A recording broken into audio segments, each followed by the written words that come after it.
Ikunin update Jan Gutierrez and Mr. Jericho Rosales. Jericho Rosales sinamahan si Janine Gutierrez nang di natuloy ang kanilang taping. Sinamahan niya si Janine sa ospital para bisitahin ang kapatid na si Max.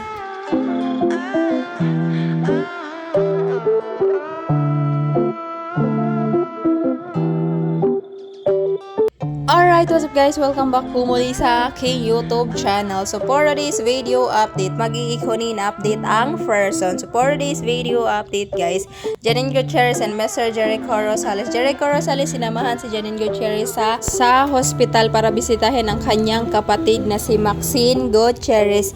If naalala nyo guys, nagbahagi nga si Jericho Rosales sa kanyang Instagram ng birthday ng kanyang daddy. So ito yung binahagi ni Jericho Rosales. Well actually nakita na to ng iba ng lahat. So ito siya.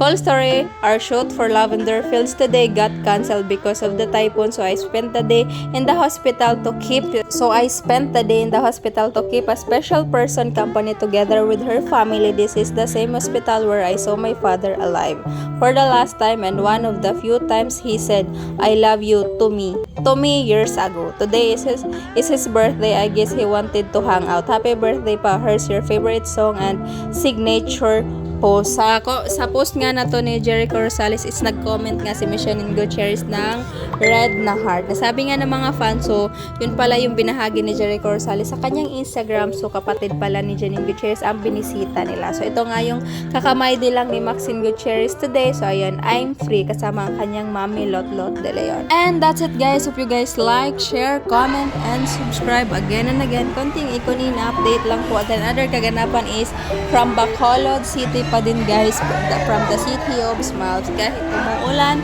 the show must go on. And that's it. Hope you guys like, share, comment, and subscribe again and again. See you on my next update for Ikunin Ingats.